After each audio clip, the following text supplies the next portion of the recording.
PDHK YouTube channel.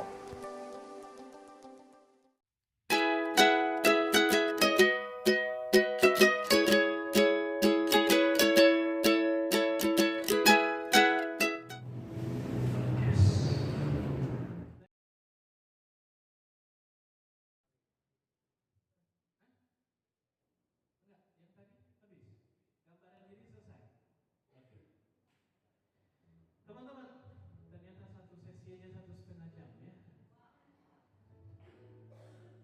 Sudah pada lapar? Hah? Lapar?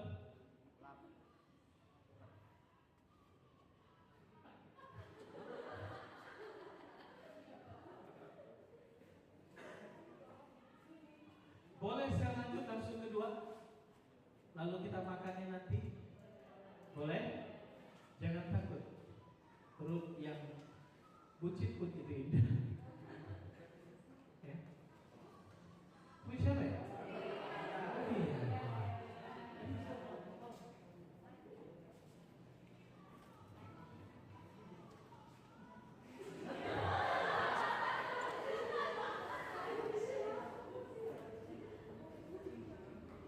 Oke, boleh kita masuk sesi 2? Oke, yuk. Saya akan coba selesaikan maksimal 45 menit maksimal.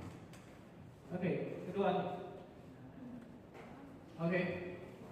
Terus ini skip saja karena ada yang berbeda memang, tapi saya akan skip aja terus. Sudut pandang Allah, Tuhan perintahkan dia terima pujian. Anda bisa baca nanti waktu ada kopi ini. Oke, Amos 9 ayat 11 sampai 12 terbuka. Amos 9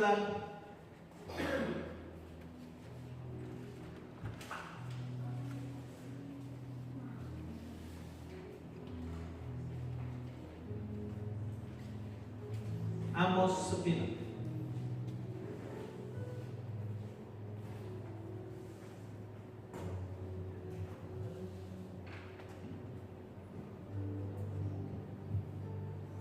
Sudah? Pada hari itu aku akan mendirikan kembali pondok Daud yang telah roboh. Aku akan menutup pecahan dindingnya dan aku akan mendirikan kembali reruntuhannya. Aku akan membangunnya kembali seperti di zaman dahulu kala, seperti supaya mereka menguasai sisa-sisa bangsa itu dan segala bangsa yang kusebut milikku. Demikianlah firman Tuhan yang melakukan hal ini.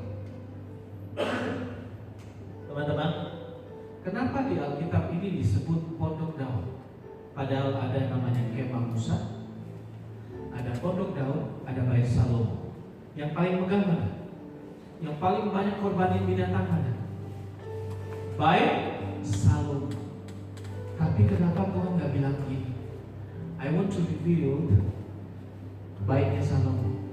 Tapi dia bilang dia mau reveal pondoknya Daud. Why?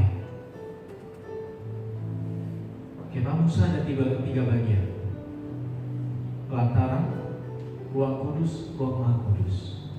Imam akan masuk ke ruang maha kudus. Kalau imamnya waktu masuk ke situ, dia akan diikat di kakinya dengan sebuah tali dan lonceng. Kalau dia waktu digoyangkan dia nggak panas lagi, dia udah mati, berarti dia akan kudus. Ya, tapi kalau dia masih ada semacam feedback, dia masih hidup. Pondok Daud atau kemah Daud hanya ditutup sebuah terpal. Di situ ada tabut suci, ada tabut suci. Tahu pernah lihat filmnya Indiana Jones? Apa filmnya? Ark of Covenant. Ya? Pernah lihat? Gak pernah? Ya lihat aja nanti ya. Ark of Covenant. Ya? Bagaimana ada tabut Tuhan yang waktu itu Tuhan minta Musa buat kerupnya harus saling menghadap. Itu dari emas tampaan. Nanti cincinnya harus pakai ini dan sebagainya dan sebagainya. Di dalam tabut itu ada bukan segokok ya. Itu ada mana, lalu ada tongkat Harun yang bertunas, ya, di dalam itu. Dan di tengah-tengah dari sebuah tabut di mana dua kerup saling menghadap, sayap mereka terbentang seperti ini. Di situ ada nyala api yang biru. Itu artinya hadirat Allah. Itu sama dengan tabernakel. Kalau kita lihat tabernakel lampunya itu berarti ada tubuh Kristus di situ. Yes. Kita beri penghormatan. Di tabut Daud, di kemah Daud itu 24 jam. Itu para penyembah, para imam yang di situ ada, dan mereka bergilir setiap hari, setiap waktu. Para penyembah mengelilingi tabut itu menyembah Tuhan. Di Bait Salomo tidak seperti itu. Maka itu kenapa Tuhan pulihkan, karena Tuhan dekat dengan para penyembah. Dia punya memori yang luar biasa di tabut. Dia begitu dekat, maka yang dia pulihkan di situ.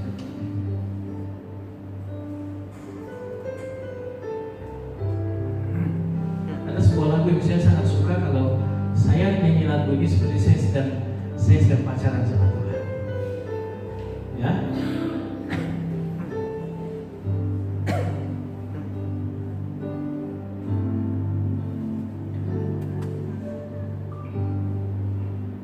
Dekat padamu, itu rinduku. Kalau orang lagi pacaran gitu baik-baik terus kan. Setiap katamu, kau pun menunggu. Waktu kita sedang sembah Dia, Tuhan sedang tunggu kita bicara. Tak ku sangka ku temukan satu kasih yang abadi, kini ku datang dan ku bawa hidupku.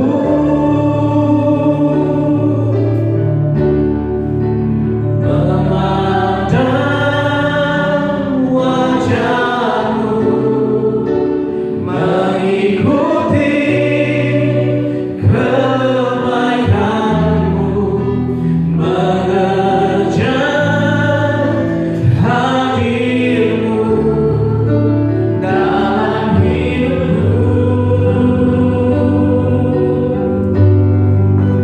membawa sembahku, menyatakan kebesaranmu, mengejar hadirmu dalam hidup. Saudara ada yang pacaran, apa waktu mau ngomong saling toleh sana sini? Ya toh? Masih dilihat ya? Ya toh? Lihat ini waktu lihat Samuel sama lihat ini.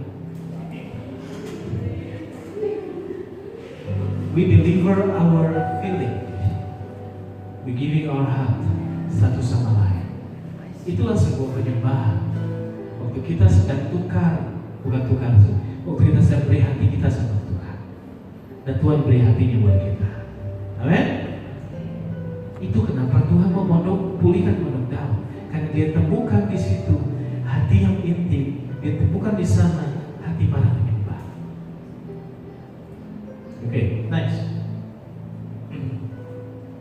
Tujuan Tuhan adalah tadi dikatakan menguasai, artinya Yares. Yares artinya mengusir orang yang terdahulu, membuang, membinasakan dan mencabut. Artinya apa? Tuhan ingin lewat sebuah pujian penyembahan, segala sesuatu yang direbut oleh setan dikembalikan lagi. Amin. Dia mau usir semua yang mungkin keluargamu saat ini sedang ditindas oleh kuasa gelap. Mungkin hari-harimu ini kau sedang dikuasai oleh sesuatu yang bukan dari Tuhan. Dan waktu kau memuji Dia, Tuhan ingin melepaskan kau, membebaskan kau kembali. Oke, next. Maka itu butuh sebuah dasar pelayan. Semuanya kan para pelayan nih. butuh dasar para pelayan, pemuji dan penyembah. Mari kita buka di Tawarikh. 1 Tawarikh 25. 1 Tawarikh bukan Tawarikh, ya. 1 Tawarikh. Kalau Yolen Tawarikh kok biar dapat murah. 1 Tawarikh 25.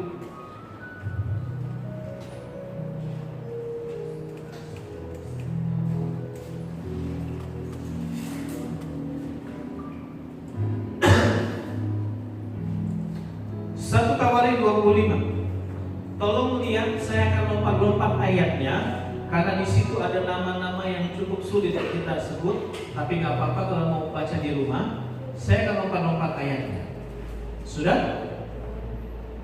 Kita akan mulai dengan ayat 1 sampai dengan ayat ke-7. Selanjutnya, untuk ibadah, Daud dan para panglima menuju anak-anak Asaf, anak-anak Heman dan anak-anak Yedutun. Mereka berbuat dengan diiring kecapi, gambus dan ceracap, dan seterusnya. Ya, saya tidak lanjutin itu nama-nama anak Asaf dan sebagainya. Oke, yang nanti pengen punya anak boleh ambil pakai nama ini kalau mau.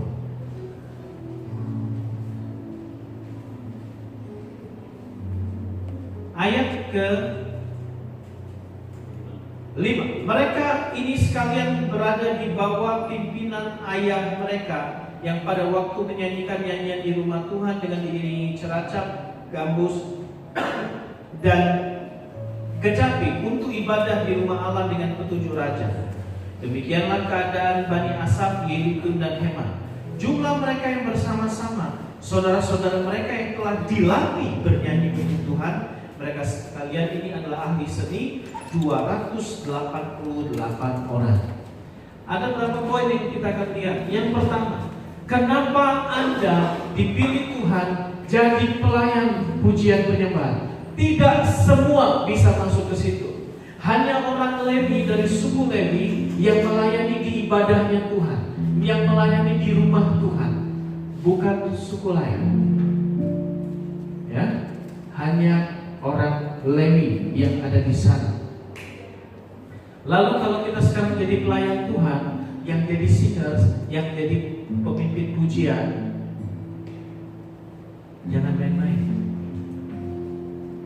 Jangan bilang gini, wah kalau saya mau pelayanan pengennya yang ada di depan. No. Belum tentu. Ya, saya mau kasih tahu, jangan Anda berpikir Anda udah jadi pelayan pujian penyembahan, lalu Anda lebih tinggi tingkatnya dari yang lain. Dan tidak semua orang akan Tuhan pakai menjadi para pelayan pujian dan penyembahan. Waktu saya buat statement ini, banyak orang tidak suka. Hati-hati dalam pelayanan. Kita sering kalau mau pelayanan pengennya orang lihat.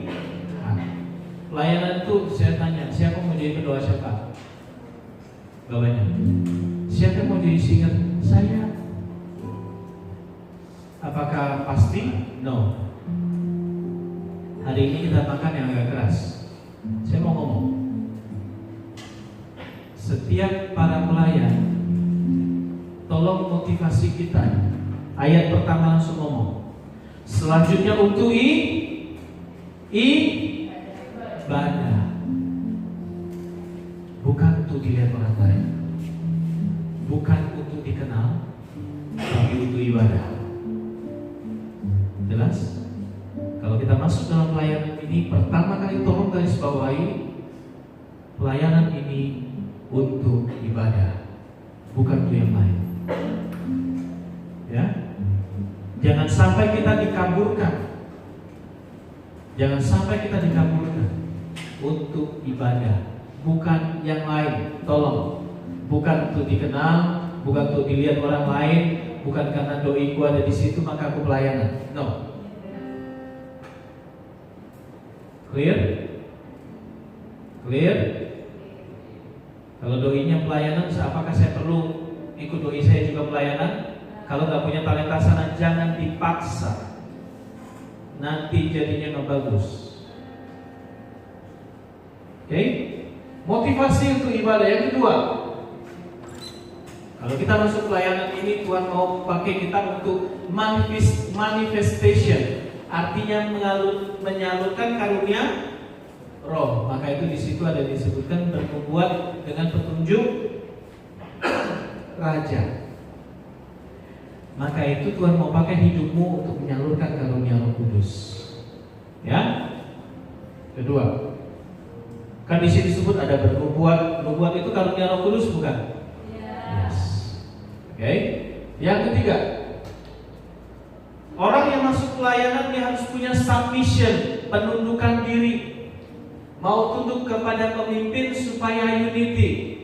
Sorry, kalau saya ngomong hari ini ada yang tersinggung. Kalau pemimpin sudah bilang kamu tugas di sini, lalu mungkin pacarmu tugas di lain hari, jangan bilang gini, kalau saya nggak tugas sama-sama, saya nggak tugas. Kalau saya yang dapat jadi seperti itu, saya cut kalian. Untung bukan saya. EN itu pernah saya skors gara-gara dia nggak baca Alkitab dan nggak bisa main drum. Sampai satu titik dia datang sama saya, sudah baca, sudah doa, dia nggak main. Sorry if I have to say this. Kita harus tunduk submission sama siapa ketua kita. Kalau Yolet atau tempat lain, saya nggak tahu di Musi atau Musi. Aheng. Kalau Aheng keputusin jangan datang gini. Hah? Oh Chris. Kalau Chris keputusinnya bilang gini, Chris, lu ganti, lu nggak ganti, nggak tugas aku, terserah mau jadi apa, nggak bisa. Kalau sudah ditulis itu, ternyata kita nggak sama-sama. Please have submission with your leader. Jelas? Jelas kan? Yang tersinggung bersyukurlah. Berarti kau masih punya rasa hati. Clear? We have submission. Gereja Katolik ngajarin ini nggak mudah. Ada pernah lihat pastor tiba-tiba bilang, pastor kepala bilang gini, kamu ke stasi, kamu aja yang menanggung. Nggak ada, ya kan? Pastor yang walaupun udah tua, yang pastor kepala muda, dia pergi nggak? Pergi. Satu waktu ada father bukan kepala mesa, dia ketua dulu, dia ketua eksorsis, sekarang dia udah disolnya.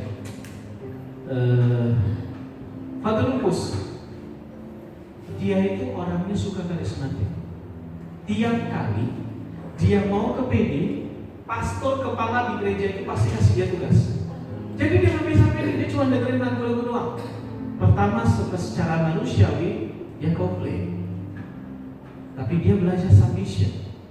Dia bilang oke, saya belajar tunduk sama pemimpin saya, tapi Tuhan punya cara. Satu waktu pastor kepalanya dijamah Roh Kudus, dan pastor itu nggak cerita, pastor kepalanya. Lalu satu waktu pas hari PD, pastor kepalanya bilang gini, Rufus kamu nggak ke PD? Dia bingung, loh kok bisa ya? Dia bilang, okay, you can go now to the prayer group. Tiap hari apa kamu boleh pergi. Ternyata pastor kepalanya dijamah Tuhan. Dari sebuah penundukan diri, Tuhan buat mukjizat. Amin. Oke, jadi kalau ada yang macam-macam, ingetin submission please. Oke. Kalau dia masih nggak mau submission please, oke, nggak pelayanan dulu. Next. Skillful. Ayat yang ke-7 bilang gini, mereka telah dilatih bernyanyi untuk Tuhan. Mereka sekalian adalah ahli seni. Artinya di situ ada tulisan dilatih. Teman-teman, jangan pakai istilah gini. Yang penting galak. Yang penting bisa nyanyi. Bukan masalah bisa nyanyi. Come on guys, wake up. Ini untuk karaoke atau untuk ibadah? Ibadah. Kalau untuk ibadah disiapin? perlu dilatih. Jadi Anda ngerti kan?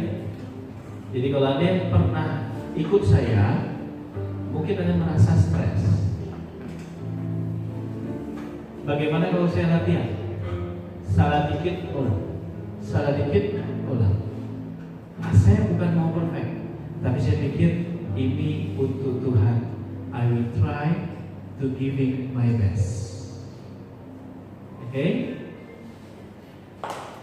Jangan kita dapur. Yang penting Roh Kudus bekerja. Saya paling suka dengan statement ini. Saya bukan menyangkal bahwa Roh Kudus nggak bisa bekerja. Roh Kudus bisa bekerja, tapi Roh Kudus juga butuh kita prepare, kita siap. Setelah latihan, mau jadinya di depan apa ya sudah, oke? Udah, nggak apa-apa. Tapi kalau kita belum maksimal, jangan lempar tanggung jawab sama Roh Kudus. Ingat loh ini, terlatih. Ya nggak usah ngomong ahli seni lah. Ya kalau ahli seni Anda mesti seniman semua kan?